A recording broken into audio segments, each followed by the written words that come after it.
할렐루야. 빈들의 마른 풀같이 시들은 우리 영혼에 담비를 통해 은혜를 주신 하나님의 은혜가 이 시간 말씀을 통하여 이 3부 예배에 참여한 성도님들 모두께 풍성히 임하시기를 주님의 이름으로 축원드립니다. 어떠한 사건이 일어나면 그 사건에는 감추어진 의미가 있기 마련입니다. 사건은 겉으로는 보이지만 의미는 그 속에 감추어져 있지요. 나뭇가지에 새순이 돋았다는 것은 봄이 가까웠다는 뜻이고, 하늘에 먹구름이 가득한다는 뜻은 곧 비가 올 것이라는 의미입니다. 유치원 갔다 온 아이가 해와 같이 밝은 얼굴로 뛰어서 들어왔다면 그것은 받아쓰기 100점을 맞았다는 뜻이고, 아이가 집에 와서 왠지 엄마 눈을 피한다는 것은 뭔가 혼난 짓을 했다는 뜻이겠죠. 한 형제와 자매가 있는데 한 형제가 자매에게 꽃다발을 주었다는 것은 이 사건은 무슨 의미일까요? 형제가 자매를 좋아한다는 뜻입니다. 근데 이 형제가 경상도 출신이라 좋아한다는 말 하기가 쑥스러워서 이 꽃을 오다 주었어 라고 말하면서 주었다 하더라도 사실은 오다 주은 것이 아니라 그 꽃집 앞에서 수없이 망설였다는 뜻이고, 지난 간밤에 긴장이 돼서 잠을 설쳤다는 의미가 될 것입니다. 그런데 그 사건의 의미를 해석하지 못하고 꽃을 받은 자매가 진짜 주워온 것이라고 생각한다면 둘 사이에는 아무런 소망이 없는 것입니다. 사건의 의미를 깨닫지 못하면 얼마나 그것은 안타까운 일인가. 느헤미야 9장, 드러나 있는 사건은 성벽이 완공되었다는 것입니다. 그렇다면 그 성벽 완공이라는 사건 속에 감추어져 있는 의미는 무엇인가? 이제 느헤미야 강해 설교가 후반부로 가면서 성벽 재건 사건 속에 감추어져 있는 의미에 대한 말씀들이 이어져 갑니다. 불가능을 가능케 하는 비전가요, 불굴의 지도자인 느헤미야, 그리고 뿌리 깊은 신앙의 명문 가문 출신의 대학자요 영적인 거장인 에스라, 이 느헤미야와 에스라 두 영웅이 만나자 그 백성들은, 그 나라는 영적으로 비상하게 됩니다. 두 사람이 이끈 예루살렘 수문 앞 이 광장의 대성회는 한 번의 집회로 끝나지 않았습니다. 그 집회는 종교 개혁이 되어 민족적인 회개 운동으로 산불처럼 번져갔습니다. 오늘 본문은 느헤미야 9장인데 느헤미야 8장을 보면 그 집회가 7월 1일에 시작되었다고 말합니다. 7월 1일은 나팔절이에요. 그리고 9장이 되면서 두 주일이 지나갔습니다. 7월 15일이 되었습니다. 7월 15일은 유대력 7월 15일은 초막절입니다. 초막절이 되면 이스라엘 백성들은 나뭇가지로 만든 초막에서 일주일을 보내면서 과거의 광야 생활 중에 우리를 지키신 하나님의 은혜에 감사하는 시간들을 보내게 됩니다. 그렇게 7월 15일부터 일주일을 지내고 마지막 날 7월 24일이 되면 한 자리에 모여 말씀을 나누고 함께 기도하는 것으로 축제를 마감하게 됩니다. 오늘 본문 느헤미야 9장 1절은 7월 24일 초막절 마지막 날이 되었다는 것을 우리에게 알려줍니다. 9장 1절 말씀 보겠습니다. 시작. 그달 20나흘 날에 이스라엘 자손이 다 모여 금식하며 굵은 베옷을 입고 팁글을 무릅쓰며, 그달 20나흘 7월 24일 이 초막절 집회 마지막 날 백성들은 금식을 선포했고 굵은 베옷으로 갈아입었고 티끌을 머리에 뒤집어 썼습니다. 이 행동은 구약의 백성들이 회개할 때 하는 모습을 상징하고 있습니다. 온 백성들의 회개가 시작이 되었습니다. 이 회개는 뜬구를 잡는 회개가 아니라, 입술만의 회개가 아니라 자신의 죄를 구체적으로 고백하는 회개로 이어졌습니다. 백성들은 먼저 자신의 죄를 고백했고 민족의 죄를 끌어안고 회개하며 기도하기 시작합니다. 이 집회의 내용을 3절이 자세히 기록해 줍니다. 3절 봅니다. 시작. 이날에 낮 4분의 1은 그 자리에 서서 그들의 하나님 여호와의 율법책을 낭독하고 낮 4분의 1은 죄를 자복하며 그들의 하나님 여호와께 경배하는데. 아멘. 낮 4분의 1이라고 되어 있는데 낮 시간을 12시간으로 볼 때 4분의 1은 3시간입니다. 그러니까 이 집회에 참여한 백성들은 3시간 동안 설교를 듣고 3시간 동안 회개를 한 거예요. 장장 6시간이 걸친 대집회였습니다. 집회 끝 무렵에 통성기도 시간이 되자 레위인들이 단위에 올라섰습니다. 9장 4절 보겠습니다. 4절 시작. 레위 사람 예수아와 바니와 간미엘과 스바냐와 분미와 세레비아와 바니와 그나니는 단에 올라서서 큰 소리로 그들의 하나님 여호와께 부르짖고. 아멘. 구약의 성도들은 우리처럼 눈을 감고 자리에 앉아 기도하지 않았어요. 그들은 일어서서 손을 들고 기도했습니다. 레위인들은 집회끝 무렵에 통성기도를 인도하기 위해 단위에 올라 하늘의 하나님께 두 손을 들고 부르짖어 기도하기 시작합니다. 주여 이 민족을 불쌍히 여겨 주옵소서. 레위인들이 간절한 심령으로 기도의 포문을 열자 온 백성들이 통곡하며 기도하며 회개하기 시작합니다. 에스라의 말씀 선포로 시작된 이 집회는 나팔절을 지나 초막절에 이르러 전국적인 회개운동으로 확산되고 있었습니다. 여러분, 이 회개의 사건 가운데 우리는 숨겨진 의미를 발견해야 합니다. 중요한 영적인 원리가 숨겨져 있습니다. 첫 번째, 말씀이 선포된다. 두 번째, 심령의 회개가 일어난다. 세 번째, 영적인 부흥이 일어난다. 여러분, 이 세 가지 원리는, 이 단계는 모든 시대에 적용되는 신앙의 원리입니다. 말씀의 선포, 심령의 변화, 영적인 부흥. 이 원리는 개인의 삶에도 적용이 되고 한 가정에도 적용이 되며 한 교회와 한 시대에도 동일하게 적용이 돼요. 회개는 부흥의 시작입니다. 1903년에 함경남도 원산이라는 지역에 조선 땅으로 파송되었던 백인 선교사들이 모여 기도회를 하고 있었습니다. 해외 각지에서 모인 선교사들이 기도회를 하고 있는데 그때 강사로 전했던 이 선교사가 로버트 하디 선교사입니다. 사진 보여주시죠. 로버트 하디 선교사는 말씀을 전하다가 성령께서 주시는 감동 가운데 갑자기 자기의 죄가 보이기 시작한 거예요. 죄를 고백하기 시작한 거예요. 설교하다가. 이 로버트 하디 선교사는 명문 토론토 대학 의대 출신이에요. 그리고 당시로서는 오지 중에 오지였던 조선 땅으로 파송된 선교사였습니다.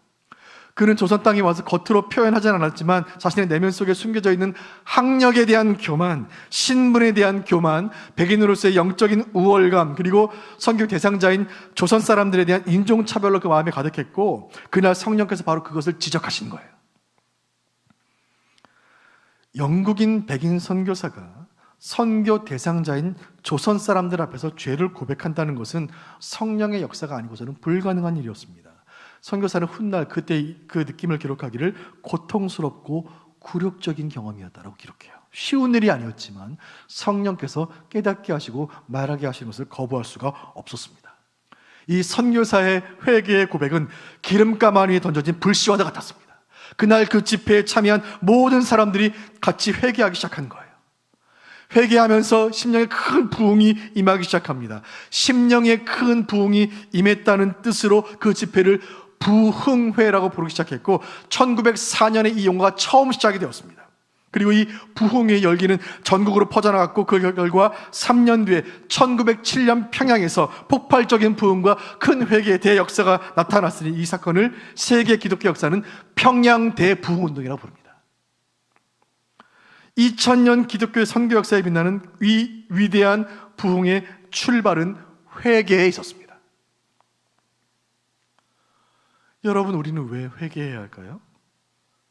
죄가 우리가 하나님께로 가는 길을 차단하고 있기 때문에 그래요. 죄라는 이름의 거대한 벽이 가로막고 있는 한 우리는 하나님의 임재 앞으로 나아갈 수가 없습니다. 죄라는 이름의 사슬이 우리를 얽매고 있는 한 우리의 기도는 하늘 보좌에 상달되지 않습니다. 죄라는 이름의 비바람과 폭풍우가 몰아치는 한 우리는 하나님의 음성을 들을 수가 없습니다. 아름답고 화려한 성에서 죄와 더불어 사는 것보다 초라하고 소박한 집에서 정결하게 사는 것이 더 하나님 백성다운 모습입니다.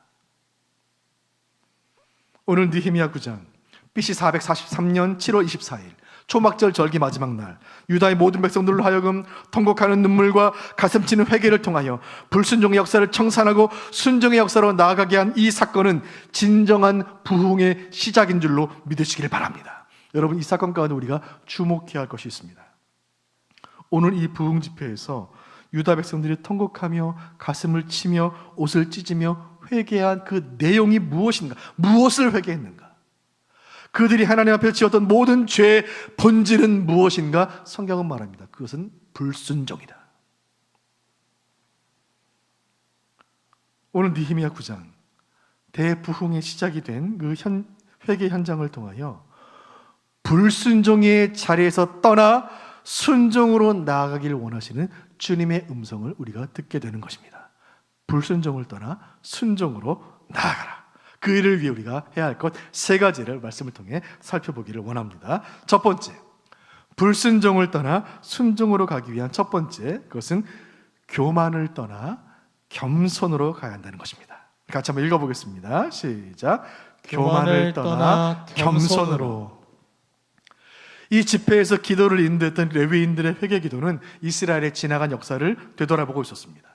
지나온 역사 가운데 하나님은 이스라엘이 굶주릴 때에는 양식을 주셨고, 그들이 목마를 때는 물을 주셨고, 마침내 광야를 다 지나 약속의 땅으로 들어갈 수 있도록 은혜를 베푸셨습니다. 그것은 하나님의 은혜와 자비하심의 결과였습니다. 그런데 그 하나님의 은혜에 대한 그들의 반응은 무엇이었을까요? 16절 보겠습니다. 16절 시작. 그들과 우리 조상들이 교만하고 목을 굳게 하여 주의 명령을 듣지 아니하고. 아멘. 그들은 목을 굳게 하여 주의 명령을 듣지 않았다라고 말합니다. 여기에 목을 굳게 했다는 말, 목이 곧은 백성이다라고 할 때 그 말인데, 이 곧은이라는 히브리 말은 캐쉐라는 말인데, 이 캐쉐라는 말은 뻣뻣하다라는 뜻이에요. 뻣뻣하다. 이 캐쉐라는 말이 언제 쓰이냐면, 송아지가 태어나서 자유롭게 엄마 좀 먹고 들판에서 뛰어놀면서 자라다가 이제 어른소가 되면, 황소가 되면 주인이 농사일을 시키기 위해 황소 위에 멍에를 얹습니다. 근데 그 멍에가 얹혀지는 것이 좋을까요? 싫을까요? 너무 싫어서 황소가 뻗팅깁니다. 주인이 외양간에서 소를 끌어내어 멍에를 지우려고 할 때 외양간에서 안 나가려고 뻗팅겨요. 그때 그 버티는 황소의 모습이 딱 캐쉐예요. 뻣뻣하다. 목이 곧은 백성이란 하나님의 뜻대로 살기 싫어서 버티는 모습을 나타내는 말이에요. 뜨끔한 말이에요. 하나님의 뜻을 따르기 싫어 버티고 말씀 밖으로 벗어나려고 발버둥치는 모습은 죄인된 저와 여러분의 그 모습이에요. 그 모습을 성경은 완악하다라고 말하고, 이전에 우리가 보던 개역 한글 성경에서는 강팍하다라고 말했습니다. 이 강팍하다는 말, 출애굽 때 바로에게 쓰인 말이에요. 모세가 거듭거듭 기적을 행해도 하나님께 그렇게 얻어맞으면서도 끝까지 버텼던 바로를 성경은 강팍하다라고 말했습니다. 말라기 3장 13절에 이 말씀이 기록되어 있는데, 말라기 3장 13절 봅니다. 말라기 3장 13절 시작. 여호와가 이르노라, 너희가 완악한 말로 나를 대적하고도 이르기를 우리가 무슨 말로 주를 대적하였나이까 하는도다. 아멘. 말라기 선지자는 돌처럼 굳어버리고 완악하고 강팍한 심령에 대하여 완악하다로 표현하고 있고, 이 모습에 대하여 이어지는 3장 15절에서는 그것이 교만이라고 말해요. 하나님은 완악하고 패역한 백성들을 꿰뚫어 보십니다. 그 중심에 있는 것은 교만이에요. 모든 죄와 모든 불순종의 시작은 교만이에요. 교만은 하나님의 주권을 인정하지 않는 마음이고, 하나님을 내 인생의 주인으로 받아들이지 않으려는 마음이에요. 이 마음은 사탄의 마음이에요. 종교개혁자 루터는 이 교만의 위험성에 대해 이렇게 날카롭게 지적하고 있습니다. 루터의 글을 읽어보겠습니다. 모든 인간은 시작. 모든 인간은 가장 비밀스러운 교만의 악 때문에 끊임없이 죽음에 이르는 죄를 범한다. 루터는 죄의 본질을 꿰뚫어 보고 있습니다. 그것은 교만이다. 잠언 16장 18절에 이르기를, 잠언 16장 18절 봅니다. 교만은 패만의 선봉이요 거만한 마음은 넘어짐의 앞잡이이니라. 이어서 잠언 15장 25절 상반절 같이 읽어보겠습니다. 25절 상반절 시작. 여호와는 교만한 자의 집을 허시며. 아멘. 우리 가슴을 철렁하게 하는 말씀이에요. 하나님 말씀하시기를 교만한 자의 집이 비바람에 무너질 것이라고 말씀하지 않으시고, 교만한 자의 집은 하나님이 허무신다고 말씀하세요. 간절히 바라는 것은 오늘 이 말씀을 듣는 우리의 마음을 성령 하나님께서 기경하여 주시기를 간절히 소원합니다. 주여, 우리의 교만을 꺾으시고 우리의 교만을 불쌍히 여기시고 우리의 교만을 용서하시고 예수님의 마음 우리에게 부어주옵소서. 예수님 마음이 어떤 마음인지 빌립보서 2장 5절이 우리에게 이렇게 말합니다. 5절부터 8절까지 예수님 마음에 대한 하나님 말씀 또박또박 같이 읽어보겠습니다. 5절부터 8절 시작. 너희 안에 이 마음을 품으라. 곧 그리스도 예수의 마음이니 그는 근본 하나님의 본체시나 하나님과 동등됨을 취할 것으로 여기지 아니하시고 오히려 자기를 비워 종의 형체를 가지사 사람들과 같이 되셨고 사람의 모양으로 나타나사 자기를 낮추시고 죽기까지 복종하셨으니 곧 십자가에 죽으심이라. 아멘. 이 예수님의 마음에 대한 이 말씀이 능력이 되어 이 시간 저와 여러분의 심령을 새롭게 하시기를 간절히 소원합니다. 하나님 말씀 앞에서 황소처럼 버티며 고집부리는 교만한 인생이 아니라 다만 주의 십자가 앞에 엎드려 주님 성품을 닮아 순종으로 나아가는 겸손한 인생들 모두가 되시기를 주님의 이름으로 축원드립니다. 우리가 불순종에서 떠나 순종으로 나아가기 위해 두 번째 할 것이 무엇인가? 오늘 말씀 통해 깨닫습니다. 그것은 망각을 떠나 회상으로 나아가야 한다는 것입니다. 같이 읽어보겠습니다. 시작. 망각을 떠나 회상으로. 망각이라는 것은 잊어버린다는 말이고 회상이라는 말은 기억한다는 말이에요. 오늘 이 집회 가운데 레위인들이 일어나 했던 손을 들고 했던 기도가 계속해서 이어져 갑니다. 17절 그의 기도를 계속 읽어보겠습니다. 시작. 거역하며 주께서 그들 가운데서 행하신 기사를 기억하지 아니하고 목을 굳게 하며 패역하여 스스로 한 우두머리를 세우고 종되었던 땅으로 돌아가고자 하였나이다. 아멘. 여기까지 읽었습니다. 이 말씀 가운데 말씀 자세히 보세요. 하나님 말씀 가운데 이스라엘 백성들의 죄악된 모습을 지적하면서 어떻게 표현하냐면 그들이 목을 굳게 했다, 그들이 패역했다, 그리고 스스로 한 우두머리를 세웠다라고 말씀하고 있습니다. 근데 그들이 그렇게 했던 이유가 무엇인지가 그 앞에 기록되어 있습니다. 거역하며 주께서 그들 가운데서 행하신 기사를 어떻게 했다고요? 기억하지 아니했다라고 말해요. 하나님께서 이스라엘 백성 가운데 행하셨던 그 기적과 기사와 은혜를 잊어버렸다는 말이에요. 여러분, 이 얼마나 어처구니 없는 일입니까? 출애굽 때 하나님이 하셨던 그 큰 역사를 잊어버렸다는 말씀이에요. 그 피의 재앙, 개구리의 재앙, 우박의 재앙, 태양이 빛을 잃고 또 장자가 다 죽임을 당하고 홍해가 갈라졌던 그 기적들을 백성들이 다 잊어버린 거예요. 아니 대체 어떻게 그런 일이 있을 수 있는가? 그것이 가능한가? 불편한 진실은 이 있을 수 없는 일이 우리의 삶 가운데 매일 일어난다는 일이에요.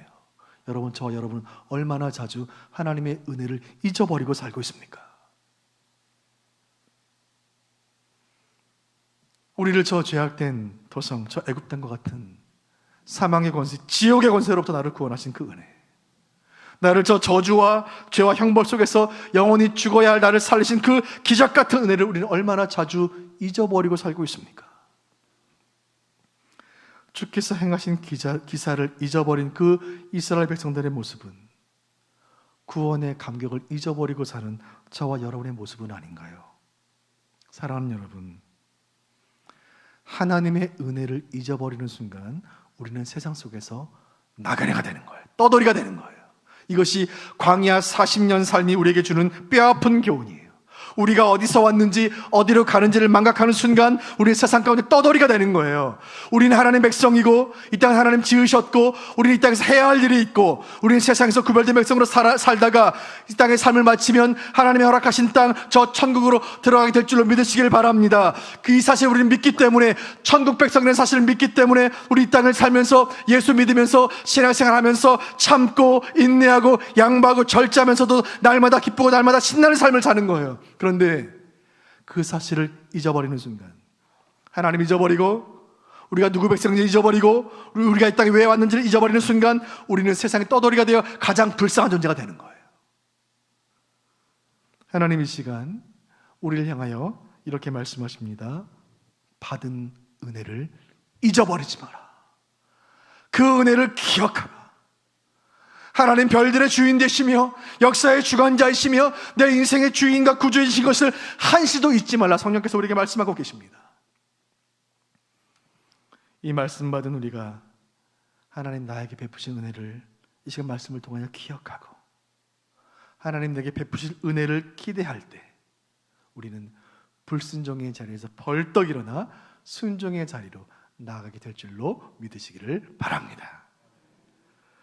우리가 순종의 삶을 살기 위해 할 것 세 번째가 말씀 가운데 기록되어 있습니다. 세 번째는 조정을 떠나 순종으로 나아가라는 것입니다. 같이 읽어보겠습니다. 시작. 조정을 떠나 순종으로. 여기에 조정이라는 말은 컨트롤. 우리가 리모컨을 들고 TV 채널을 이리저리 바꾸는 것처럼 하나님을 조정한다는 뜻이에요. 본문 18절 말씀 보겠습니다. 18절 시작. 또 그들이 자기들을 위하여 송아지를 부어 만들고 이르기를 이는 곧 너희를 인도하여 애굽에서 나오게 한 신이라 하여 하나님을 크게 모독하였사오나. 아멘. 이 사건을 우리는 기억합니다. 모세가 시내산에 올라갔을 때 하나님 만나고 있는데 모세가 더디 내려보자 산 아래에 있던 백성들이 금송아지를 만들어요. 이 금송아지는 오랜 역사를 가지고 있습니다. 금송아지는 고대 종교에서 신성시되는, 소는 신성시되는 동물이었고 금송아지로 형상을 만든다는 것은 신이 그 위에 올라탄다는 것을 의미해요. 내가 송아지를 만든다는 것은 신이 강림하기를 바란다는 말이에요. 오늘날로 치면 구슬하는 거예요. 금송아지는 하나님을 내 뜻대로 조정하려는 시도예요. 하나님을 내 마음대로 움직이려는 거예요. 내가 하나님을 섬기는 것이 아니라 하나님이 나를 섬기기를 원하는 마음이에요. 하나님을 조정하려는, 하나님을 컨트롤하려는 무서운 시도인 거예요. 하나님 그것을 꿰뚫어 보셨기 때문에 그 금송아지를 가루로 만들어 불사르게 하신 거예요. 죄인된 인간은 지배받는 걸 싫어하고 지배하기를 원해요. 권위를 거부해요. 사도 바울은 이 악한 본성에 대해 통찰력 있는 말씀을 남겼습니다. 에베소 2장 2절 말씀 보겠습니다. 시작. 그때 너희는 그 가운데서 행하여 이 세상 풍조를 따르고 공중의 권세 잡은 자를 따랐으니 곧 지금 불순종의 아들들 가운데서 역사하는 영이라. 이 사도 바울의 통찰력 있는 이 시선이 우리에게 큰 교훈을 줍니다. 너희는 세상의 풍조를 따른다. 공중 권세 잡은 자, 즉 사단을 따른다. 그리고 불순종의 아들들이 이 가운데 역사하고 있다. 이것이 오늘날의 모습 아닙니까? 이 말씀 듣는 우리는 이 악한 영, 불순종의 영으로부터 우리 하나님께서 불성각으로 보호해 주시기를 간절히 소원합니다. 우리가 하나님의 백성이라면 하나님을 조정하려고 해서는 안 되는 거예요. 금송아지를 만들어서는 안 됩니다. 믿음이라는 것은 주님을 내 뜻에 맞추는 것이 아니라 내가 주님 뜻에 맞추는 거예요. 주님이 나를 섬기는 것이 아니라 내가 주님을 섬기는 거예요. 주님을 조정하려는 그 악한 마음을 버리고 주님의 뜻에 순종하는 것, 이것이 진짜 믿음인 줄로 믿으시길 바랍니다. 순종의 능력은 어디서 올까요? 불순종은 오랜 역사를 가지고 있습니다. 창세기 3장 에덴 동산에서 선악과를 취한 그 순간부터 아담의 범죄가 시작되었으니 인류 역사와 함께 불순종의 역사는 시작되었다 해도 과언이 아닙니다. 그리고 아담의 후손으로 태어난 우리는 태어나면서부터 불순종의 유전자를 가지고 태어납니다.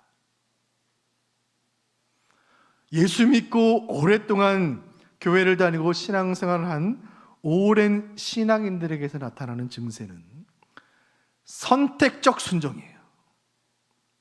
내가 원하는 말씀에만 순종하는 거예요. 골라서 듣고 골라서 순종하는 거예요. 그러나 하나님 말씀합니다. 선택적 순종은 불순종이다.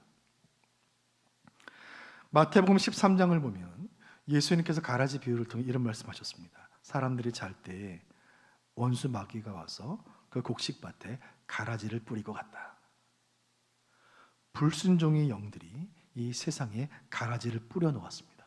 이것은 마치 눈에 보이지 않지만 우리 호흡기로 침투해 우리를 심각한 병에 걸리게 하는 치명적인 전염병을 가진 바이러스 같아요. 그리고 이제 그 불순종의 바이러스에 감염된 사람이 너무나 많아서 우리는 어디서 불순종이 감염되었는지 감염 경로를 알지도 못한 채 이 병에 걸려 있습니다. 불순종으로부터 우리를 지켜야 할 줄로 믿습니다. 우리는 영적인 방역 단계를 최고의 단계로 올려야 할 줄로 믿습니다. 마치 코로나 PCR 검사한 것처럼 이 시간 하나님 말씀 앞에서, 하나님 임재 앞에서 우리의 심령에 불순종의 바이러스가 침투하지 않았는지 점검하시길 바랍니다. 오늘 초막절 마지막 집회에서 그 집회에 참여한 백성들은 하나님 말씀 앞에서 결단했습니다. 불순종의 삶을 청산하리라. 이제 순종의 삶으로 나아가기라. 죄에 무감각했던 나의 삶을 회개하며 거룩을 향한 도전도 없고 사모함도 없고 영적인 성숙도 변화도 없는 신앙생활을 내가 중단하리라 결심을 했습니다. 이 일이 어떻게 가능했을까요? 이날 그 집회에 참여한 그 백성들은 그 선포된 말씀을 나에게 주시는 하나님의 말씀으로 들었기 때문에 그래요. 내 말씀으로 받은 거예요. 그 집회에 참여한 백성들 가운데 한 귀로 듣고 한 귀로 흘려버린 사람이 아무도 없었습니다. 그날 그저 예배당 문턱만 밟고 돌아간 사람이 한 명도 없었습니다. 여러분, 결단 없는 설교는 사탄이 원하는 거예요. 사탄이 원하는 것은 예배에 참여한 성도들이 귀로는 은혜 받고 마음에 아무 찔림 없이 돌아가는 거예요. 이 시간 성령 하나님께서 말씀 듣는 우리에게 결단의 은혜 주시기를 간절히 소원합니다. 느헤미야 강해설교 8번째 말씀, 이 말씀을 통해 주님 우리에게 말씀하십니다. 무너진 순종을 재건하라. 우리는 얼마나 분주한 삶을 살아갑니까? 그러나 이 시간 하나님 앞에 예배하는 이 한 시간 오직 하나님 말씀에만 집중하시기를 바랍니다. 그리고 이 한 주간 우리가 말씀에 순종하며 살아보시기를 바랍니다. 주님 어떤 은혜를 주시는가? 한 가지 더 나누고 싶은 말씀은, 우리가 예배를 드리고 말씀을 듣고 그래 이제부터 내가 순종의 삶을 살아야 되겠다, 하나님 의지하며 살아야 되겠다 결심하지만 지나온 우리의 신앙생활의 여정을 돌아볼 때 우리의 결단만으로는 부족하다는 사실을 우리는 알고 있습니다.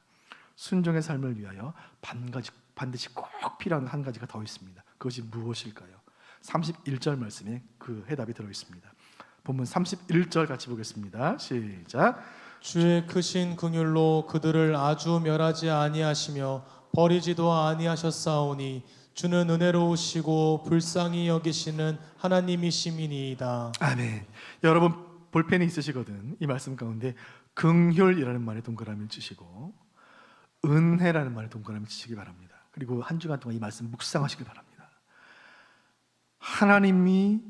우리 하나님은 긍휼이 무궁하신 분이세요. 그래서 우리를 버리지 않으시는 거예요. 아멘. 하나님 긍휼이 무궁하시기 때문에 그래서 우리를 버리지 않으시는 거예요. 본문 계속 보여주세요. 우리 하나님은 은혜가 풍성하신 하나님이세요. 그래서 하나님 우리를 불쌍히 여기시는 거예요. 그래서 우리는 기도 시간마다 주여 우리를 불쌍히 여겨 주옵소서 기도하는 거예요. 우리가 순종의 삶을 살기 위해서는 하나님의 긍휼과 하나님의 은혜가 절대적으로 필요합니다. 프랜시스 톰슨이라는 분은 19세기 말 영국 시인이에요. 이분은 깊은 신앙의 사람이었는데 신앙에 대한 깊은 깨달음을 시 한 편으로 남겼는데 이 시가 수많은 시대 수많은 사람들에게 큰 도전이 되었습니다. 그 시의 제목이 천국의 사냥개입니다. 천국의 사냥개. 그 시의 앞부분을 제가 읽어드리겠습니다. 나는 그에게서 도망쳤네. 수많은 세월 동안을 나는 그에게서 도망쳤네. 나를 따라오는 그 발소리로부터. 그러나 서두르지 않는 걸음걸이 그리고 한 목소리가 두드린다. 발소리보다 더 긴박하게. 이 시 가운데 시인은 고백합니다. 나는 도망쳤네. 나는 도망쳤네. 계속해서 도망쳤네. 그러나 발자국 소리 나를 따라온다는 거예요. 이 시를 읽다 보면 쫓기듯 도망치는 토끼가 한 마리 생각이 나고 그 토끼를 계속 쫓아가는 사냥개가 떠올라요. 이 시에서 도망치는 존재는 시인 자신이요, 쫓아오는 것은 하나님이세요. 우리가 순종의 삶을 결단하고 말씀대로 살기를 결심하지만 우리의 삶은 그 반대인 경우가 태반입니다. 우리는 계속해서 도망치는 거예요. 순종하기 싫고 거룩하게 살기 싫어서 도망치는 거예요. 헌신하기 싫고 전도하기 싫고 기도하기 싫어서 황소처럼 버티면서 토끼처럼 계속 도망치는 거예요. 모세처럼 핑계대고 요나처럼 불순종하고 베드로처럼 예수님 부인하는 거예요. 그러나 우리 예수님은, 우리 하나님은 그런 우리를 따라오시는 거예요. 계속해서 따라오시는 거예요. 사냥개처럼.